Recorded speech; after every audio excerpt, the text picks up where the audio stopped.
নমস্কাৰ Google sports শ্ৰেণীৰ প্ৰতিযোগী দৰ্শকক স্বাগতম জনাইছোঁ। মই বৰ্তমান উপস্থিত আছোঁ বেলতলাৰ ছাৰ্ভেত অৱস্থিত সদৌ অসম যোগাসনা ক্ৰীড়া সন্থাৰ মুখ্য কাৰ্যালয়ত আৰু মোৰ সৈতে উপস্থিত আছে এই ৰাজ্যিক সন্থাটোৰ সন্মানীয় সভাপতি বিকাশ গোস্বামী ডাঙৰীয়া। দৰ্শকসকলক জনাবলৈ পাই সুখী অনুভৱ কৰিছোঁ। অহা 6 পৰা 8 ছেপ্টেম্বৰলৈ সৰুসজাই ক্ৰীড়া প্ৰকল্পৰ কৰ্মবীৰ নবীন চন্দ্ৰ বৰদলৈ ইনডোৰ ষ্টেডিয়ামত অনুষ্ঠিত হ'বলৈ গৈ আছে আন্তঃজিলা যোগাসনা ক্ৰীড়া প্ৰতিযোগিতা। আৰু এই প্ৰতিযোগিতাখনৰ সন্দৰ্ভত আমি জানিবৰ কাৰণে আজি উপস্থিত হৈছোঁহি এই যোগাসনা ক্ৰীড়া সন্থাৰ মুখ্য কাৰ্যালয়ত। ডাঙৰীয়া, আপোনাক মই বিশেষকৈ এই অনুষ্ঠানলৈ স্বাগতম জনাইছোঁ। যিহেতু আহি আছে আন্তঃজিলা যোগাসন ক্ৰীড়া প্ৰতিযোগিতা, কেনেকুৱা ধৰণৰ প্ৰস্তুতি চলি আছে অলপ জানিব বিচাৰিছোঁ। হয়, নমস্কাৰ। অসমৰ প্ৰতিগৰাকী ক্ৰীড়াপ্ৰেমী ৰাইজলৈ আমাৰ যোগাসন ক্ৰীড়া সন্থাৰ তৰফৰ পৰা অভিনন্দন জনাইছোঁ আৰু নিমন্ত্ৰণ জনাইছোঁ। সদৌ অসম যোগাসন ক্ৰীড়া সন্থাৰ আন্তঃজিলা ছাব জুনিয়ৰ, জুনিয়ৰ আৰু ছিনিয়ৰ প্ৰতিযোগিতা অহা 6-7 ছেপ্টেম্বৰত অনুষ্ঠিত হ'ব গুৱাহাটীস্থ সৰুসজাই ক্ৰীড়া প্ৰকল্পৰ কৰ্মবীৰ নবীন চন্দ্ৰ বৰদলৈ ইনডোৰ ষ্টেডিয়ামত। ইতিমধ্যে আমাৰ যিবিলাক নিৰ্বাচিত জিলা সমিতি আছে, সেই জিলাসমূহত জিলাভিত্তিক যোগাসন ক্ৰীড়া প্ৰতিযোগিতা অনুষ্ঠিত হৈ গৈছে আৰু 2-1খনত বাছনি প্ৰক্ৰিয়া হৈ গৈছে। সেইসকল খেলুৱৈ এই আন্তঃজিলা যোগাসন ক্ৰীড়া প্ৰতিযোগিতালৈ আহিব আৰু তেওঁলোকৰ থকা খোৱাৰ ব্যৱস্থা আমি ইয়াত ইতিমধ্যে সম্পূৰ্ণ কৰি পেলাইছোঁ। আৰু যিখিনি আনুষংগিক ব্যৱস্থা কৰিব লাগে, আমাৰ যোগাসন ভাৰতৰ অনুমতি, যোগাসন ভাৰতৰ TSR টীম, আমাৰ যি টেকনিকেল কমিটি, তেওঁলোকৰ টেকনিকেল যিটো টীম আমি তৈয়াৰ কৰিছোঁ, প্ৰায় 40জন যোগাসন ক্ৰীড়াৰ বিচাৰক ইয়াত উপস্থিত হ'ব। আমাৰ অসমৰ বাহিৰেও 3খন ৰাজ্যৰ পৰা ইয়াতে বিচাৰক আহিব আৰু সকলোকে লৈ 5 দিন ধৰি আমি এটা অৰিয়েণ্টেশ্যন প্ৰগ্ৰেমো কৰিলোঁ। যিহেতু যোগাসন ভাৰতৰ যিখন পাঠ্যক্ৰম চিলেবাছ তাৰ আপডেট হৈ থাকে, সেই আপডেটটো আমি সকলো বিচাৰকৰ লগত আমি শ্বেয়াৰ কৰিছোঁ আৰু সেই প্ৰশিক্ষণ কালিৰ নিশা আমাৰ সমাপ্ত হৈছে। আৰু যিসকলে নেশ্যনেল ইনষ্টিটিউট অফ স্পৰ্টছ পাটিয়ালাৰ NISত প্ৰশিক্ষণ লৈ আহিলে, সেই দলটোৱে আমাৰ এই অৰিয়েণ্টেশ্যন প্ৰগ্ৰেম পৰিচালনা কৰিলে আৰু তেওঁলোকৰ তত্ত্বাৱধানতে আমাৰ এই প্ৰতিযোগিতাখন হ'ব।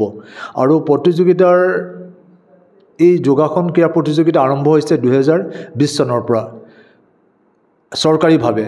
তাৰ আগতো আমাৰ চলি আছিলে, কিন্তু ভাৰত চৰকাৰৰ ক্ৰীড়া মন্ত্ৰণালয় যুৱ কল্যাণ বিভাগে 2020 চনত যোগাসন ক্ৰীড়াক চৰকাৰীভাৱে অনুমোদন জনালে আৰু খেলো ইণ্ডিয়া ইউথ গেমছ আৰু নেশ্যনেল গেমছত ইয়াৰ অন্তৰ্ভুক্ত হৈছে।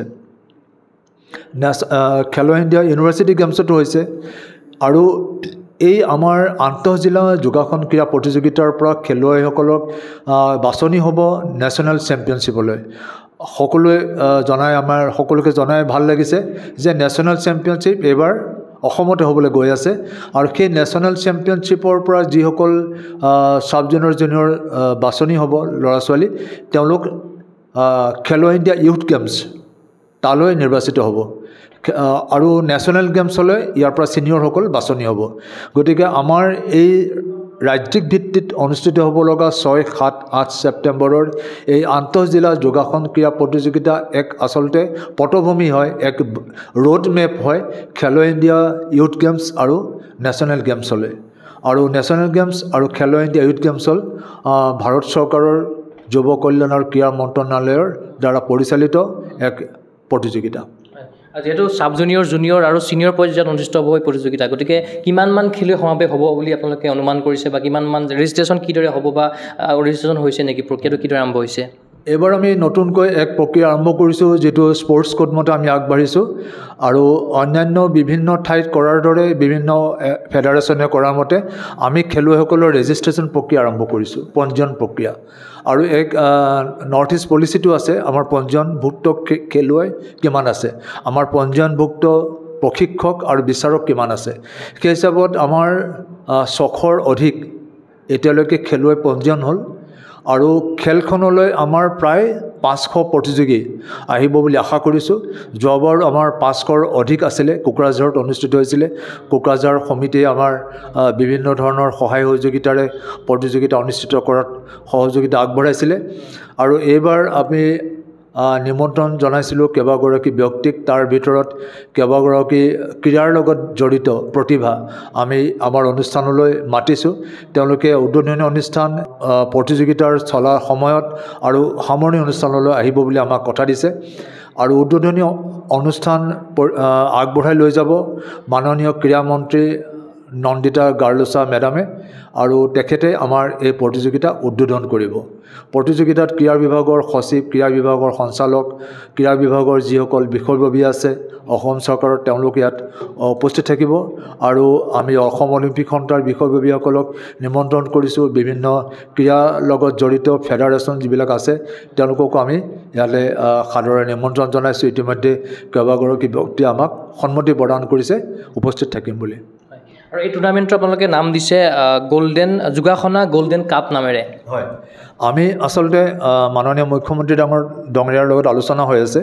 আমি প্ৰতিযোগিতাখনৰ নামাকৰণ কৰিব বিচাৰিছিলোঁ chief ministers Yogasana gold cup, আৰু সেই নামটো এইবাৰ হ'ব, নহ'লে নেশ্যনেল চেম্পিয়নশ্বিপত আমাৰ নামটো chief ministers Yogasana gold cup হ'ব পাৰে। আৰু এইবাৰ আমি আমাৰ প্ৰতিযোগিতালৈ খেলুৱৈসকলক উৎসাহ প্ৰদৰ্শন কৰিবৰ কাৰণে, তেওঁলোকক উৎসাহিত কৰিবৰ কাৰণে বা তেওঁলোকক আকৰ্ষিত কৰিবৰ কাৰণে আমি নাম দিছোঁ যোগাসনা গোল্ড কাপ 2024। আৰু যিখন জিলাই বেষ্ট টিম হিচাপে পাব তেওঁলোকক আমি 1 লাখ টকা মূল্যৰ উপহাৰ সামগ্ৰী আৰু নগদ ধনে পুৰস্কৃত কৰিম আমি। আৰু এনেদৰে আমি যোগাসন ক্ৰীড়াৰ প্ৰসাৰ আৰু প্ৰচাৰৰ কাৰণে এই প্ৰতিযোগিতাসমূহ আচলতে পাথেয় হয়। আৰু যিহেতু বিভিন্ন জিলাৰ পৰা বিভিন্ন প্ৰতিযোগী আহিব, ইয়াতে 500ৰো অধিক প্ৰতিযোগী ইয়াতে সমাৱেশ ঘটিব, গতিকে আপোনালোকে যিহেতু ব্যৱস্থা কৰিছেনে, মানে ভিতৰতে আপোনালোকে ব্যৱস্থা কৰিছে থকাৰ ব্যৱস্থাটো? খেলুৱৈসকলৰ কাৰণে আমি চৰকাৰী কিছুমান ডৰমেটৰী ব্যৱস্থা আছে অসম চৰকাৰৰ, কেন্দ্ৰীয় চৰকাৰৰ, সেই ডৰমেটৰীসমূহ আমি বুক কৰিছোঁ। আৰু তাত যি বিচনা পাতি লাগে সেইবিলাক আমি টেণ্ট হাউচৰ লগত ব্যৱস্থা কৰিছোঁ। আৰু খোৱা বোৱাৰ কাৰণে আমাৰ মানুহক ইতিমধ্যে আমি দায়িত্ব প্ৰদান কৰিছোঁ, ৰাতিপুৱা, দুপৰীয়া, আবেলি আৰু নিশাৰ আহাৰৰ কাৰণে। আৰু একেবাৰে সামান্য মূল্যৰ বিনিময়ত মানে 3 দিন 4 দিন থাকিব ইয়াতে, ৰাতিপুৱা, দুপৰীয়া, গধূলি, ৰাতিও থাকিব। তো আমি 500 টকা এটা মাত্ৰ মাননি আমি লৈছোঁ। যোৱাবাৰ আমাৰ 1000 টকা আছিলে, এইবাৰ আমি কমাই লৈছোঁ। আমাৰ বিভিন্ন আমাৰ শুভাকাংক্ষীয়ে আমাৰ সহায় কৰিছে আৰু তেনেদৰে আমি আগবঢ়াই লৈ গৈছোঁ। আৰু যিসকল টেকনিকেল অফিচিয়েল আছে আমাৰ জিলাসমূহৰ পৰা সভাপতি সম্পাদক আহিব, তেওঁলোকৰ কাৰণে আমি লজ কিছুমান ব্যৱস্থা কৰিছোঁ। আমাৰ পুৰণা বন্ধু আছে, তেওঁলোকে এইবিলাক ব্যৱস্থা কৰি দিছে। আপোনালোকৰ মুখ্য কাৰ্যালয়লৈ যেতিয়া মই সোমাই আহিছিলোঁ, তেতিয়া দেখা পাইছিলোঁ বিভিন্ন বিষয়ববীয়াসকলে আলোচনাত মিলিত হৈ আছে, বিভিন্ন ধৰণৰ প্ৰস্তুতি কৰিছে বা বিভিন্ন ধৰণৰ আলোচনাত মিলিত হৈ দেখা পাইছোঁ। গতিকে কিমান দিনৰ পৰা এনেকুৱা ধৰণৰ পৰিৱেশে বিৰাজ কৰিছে কাৰ্যালয়ত, বা কেতিয়ালৈকে কাম কৰিব লগা হৈছে, গোটেই দিনে নিশাই কাম কৰিব লগা হৈছে বোধহয়? হয়, আমি আচলতে আমাৰ যিসকল টেকনিকেল কৰ্মী আছিলে বিষয়ববীয়া, তেওঁলোক বিভিন্ন ঠাইত জিলা প্ৰতিযোগিতাসমূহ পৰিচালনা কৰি আছিলে। আমাৰ প্ৰশিক্ষকসকলক আমি কামত লগাই থৈছোঁ প্ৰশিক্ষণ প্ৰদানটো চলি থাকিবৰ কাৰণে, যাতে আমাৰ প্ৰতিযোগীসকলৰ প্ৰশিক্ষণ পৰ্যায় চলি থাকে। আৰু এই কাৰ্যালয়ত আমাৰ যোৱা 4 মাহ ধৰি পেলাই আমি সপ্তাহত 2-3 দিন ইয়াতে বহোঁ। আমাৰ বিভিন্ন অকল খেলটোৱে নহয়, আচলতে প্ৰশিক্ষণটোৱে নহয়, তাৰ লগত আনুষ্ঠানিকতাৰ কিছুমান বহুত কাম থাকে যিবিলাক বাহিৰৰ পৰা দেখা নাযায়।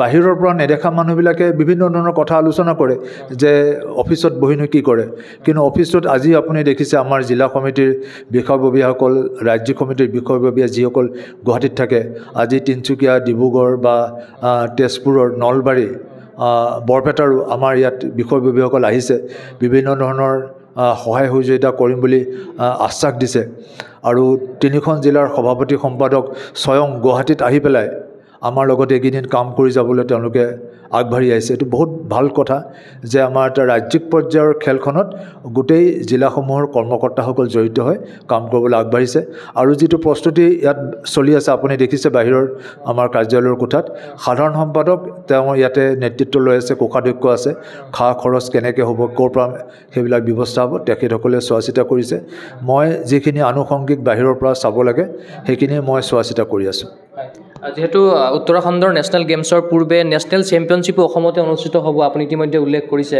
কেতিয়া মানে সেই নেশ্যনেল চেম্পিয়নশ্বিপখন অসমত অনুষ্ঠিত হ'বলৈ গৈ আছে বা যিহেতু নেশ্যনেল চেম্পিয়নশ্বিপখন ঘৰুৱা মাটিত ঘৰুৱা লোকৰ সমৰ্থন অনুষ্ঠিত হ'বলৈ গৈ আছে গতিকে অসমৰ পৰা যদি অভিলেখ সংখ্যক পদক খেলুৱৈ নেশ্যনেল গেমছলৈ চিলেকশ্যন হয় বা বাছনি হয় নিশ্চয়কৈ এটা ভাল কথা হ'ব যোগাসন ক্ৰীড়াৰ বাবে অসমৰ আমি ইতিমধ্যে ষ্টেডিয়ামসমূহ আজি পৰিদৰ্শন কৰিলোঁ আমি ষ্টেডিয়ামৰ যিটো এভেইলেবিলিটি তাৰ ওপৰত ডিপেণ্ড কৰি ডিচেম্বৰ নাইবা জানুৱাৰী শেষ ভাগত ঠাণ্ডাটো বাদ দি পেলাই ডিচেম্বৰ 15 তাৰিখৰ পৰা মাঘৰ বিহুলৈকে ঠাণ্ডা থাকে সেই ঠাণ্ডাত আমি অনুষ্ঠানটো কৰিব বিচৰা নাই যিটো সৰু ল'ৰা ছোৱালী আহিব চব 10 বছৰ ওপৰখিনি আহিব কষ্ট হ'ব সেইকাৰণে আমি অকণমান ঠাণ্ডা আৰম্ভ হওঁতে বা ঠাণ্ডা শেষৰ অৱস্থাত আমি অনুষ্ঠান নেশ্যনেল চেম্পিয়নশ্বিপ কৰিবলৈ গৈ আছোঁ প্ৰায় 1600 ছাত্ৰ ছাত্ৰী খেলুৱৈ আহিব বিভিন্ন ৰাজ্যৰ পৰা ইতিমধ্যে তামিলনাডু মহাৰাষ্ট্ৰ গুজৰাট সেইবিলাক ৰাজ্যৰ পৰা আমাৰ ইয়াত ৱেডাৰ সম্পৰ্কত জলবায়ু সম্পৰ্কত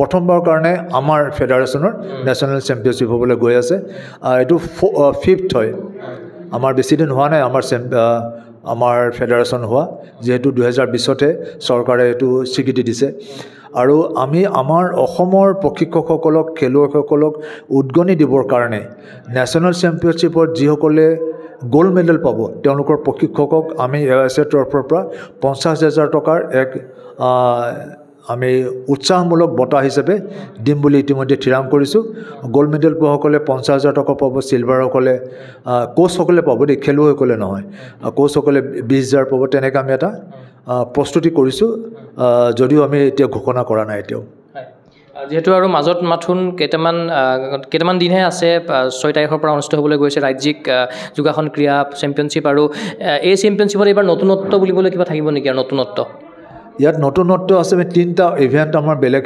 নতুনকৈ যিটো আমাৰ যোগাসন ভাৰতে লৈছে সেই 3টা ইভেণ্ট নতুনকৈ ইয়াতে জড়িত হ'ব সেইটোৱে এইটো back binding front binding side binding সেইটোৱে আৰু বাকি কি ইভেণ্ট বাকিবোৰ ট্ৰেডিশ্যনেল আছে আৰ্টিষ্টিক ছিংগুল আছে আৰ্টিষ্টিক পেয়াৰ আছে ৰিদমিক পেয়াৰ আছে আৰ্টিষ্টিক গ্ৰুপ আৰু কেইটা বজাৰ পৰা অনুষ্ঠিত হ'ব খেলখন আমাৰ গোটেই টিমটোক ৰাতিপুৱা 7টা বজাত আহিব দিছোঁ আমি 8টাৰ পৰা 8:30 বজাৰ ভিতৰত প্ৰত্যেক দিনে প্ৰতিযোগিতা আৰম্ভ কৰিবলৈ চেষ্টা কৰিম আৰু যিটো আমাৰ ৰুলছ হয় ৰাতি 9টা বজাৰ আগত আমি প্ৰতিযোগিতা শেষ কৰিব লাগে সেইমতে আমি আৰম্ভ আৰু শেষ কৰিবলৈ চেষ্টা কৰিম আৰু 8 তাৰিখে আমি 9টা বজাৰ আগত আমাৰ গোটেই প্ৰতিযোগিতা সামৰণি পাৰিম আৰু অপেনিং চেৰিমনি কেইটা বজাত হ'ব অপেনিং চেৰিমনি 6 তাৰিখে বিয়লি 2টা বজাত আৰু ক্লোজিং চেৰিমনি 2টাৰ পৰা 3টা বজাৰ ভিতৰত হ'ব 8 তাৰিখে আবেলি শেষত মই সুধিব বিচাৰিছোঁ যিসকল প্ৰতিযোগীয়ে এই ৰাজ্যিক প্ৰতিযোগিতাত অংশগ্ৰহণ কৰিব বিচাৰিছে বা ইতিমধ্যে পঞ্জীয়ন কৰিবলৈ গৈ আছে বা কৰিব তেখেতসকলৰ উদ্দেশ্যে আপুনি কি পৰামৰ্শ আগবঢ়াব বিচাৰিব বা যিসকল প্ৰশিক্ষক বা ইয়াতে টেকনিকেলি অংশগ্ৰহণ কৰিবলৈ গৈ আছে তেখেতসকলৰ উদ্দেশ্যে আপুনি কি পৰামৰ্শ বা ক'ব বিচাৰিব খেলুৱৈসকলক আমি কওঁ যে ইতিমধ্যে আমি মুকলি কৰি দিছোঁ জিলা সমিতিৰ পৰা আহিব জিলা সমিতিয়ে ৰাইটিং বেডত লিখি দিব যে আমাৰ জিলাৰ পৰা এইখিনি প্ৰতিযোগী গৈছে যিসমূহত আমাৰ জিলা সমিতি নাই জিলা সমিতি পুনৰ গঠন হোৱা নাই নিৰ্বাচিত কমিটি নাই সেইসমূহত আমি আমাৰ যিসকল প্ৰশিক্ষক আছে সেই প্ৰশিক্ষকসকলৰ অনুমতি লৈ পেলাই আমাৰ খেলুৱৈসকলে যাতে অংশগ্ৰহণ কৰিব পাৰে তাৰ ব্যৱস্থা ৰাখিছোঁ আৰু আমি প্ৰশিক্ষকসকলক আৰু অন্যান্য সংগঠকসকলক অনুৰোধ কৰিব বিচাৰোঁ যাতে খেলৰ মাজলৈ ৰাজনীতিটো লৈ নানে এতিয়া যোগাসনৰ স্পৰ্টছতো ৰাজনীতি আৰম্ভ হৈছে বুলি শুনিছোঁ বা কিছুমানে ৰাজনীতি কৰিছে বুলি দেখিছোঁ বা কিছুমানে ৰাজনীতি হৈছে বুলি কৈ আছে আমি ৰাজনীতিৰ ঊৰ্ধত ৰাখি পেলাই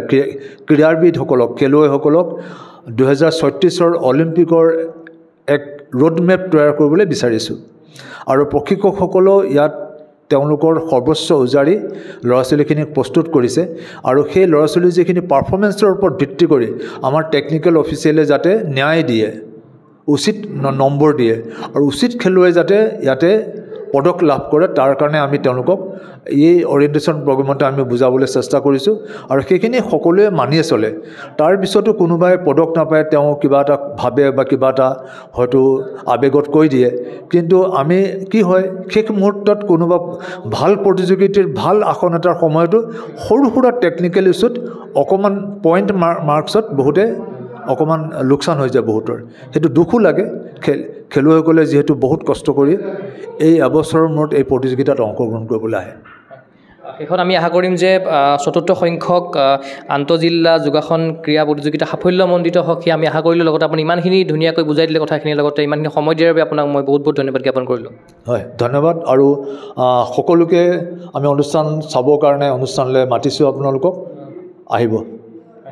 নিশ্চয়কৈ এয়া আছিল সদৌ অসম যোগাসনা ক্ৰীড়া সন্থাৰ সন্মানীয় সভাপতি বিকাশ গোস্বামী ডাঙৰীয়া। যিহেতু তেখেতে উল্লেখ কৰিছে যে অহা 6 পৰা 8 ছেপ্টেম্বৰলৈ সৰুসজাই ক্ৰীড়া প্ৰকল্পৰ কৰ্মবীৰ নবীন চন্দ্ৰ বৰদলৈ ইনডোৰ ষ্টেডিয়ামত অনুষ্ঠিত হ'বলৈ গৈ আছে আন্তঃজিলা যোগাসনা ক্ৰীড়া স্পৰ্টছ প্ৰতিযোগিতা। আৰু আমি আশা কৰিম এই প্ৰতিযোগিতা সাফল্যমণ্ডিত হওক, সেই আশাৰে মই চিন্ময় কুমাৰ বৰাই বিশেষ অনুষ্ঠানৰ পৰা বিদায় লৈছোঁ। চাই থাকিব গুগল স্পৰ্টছ চেনি। ধন্যবাদ।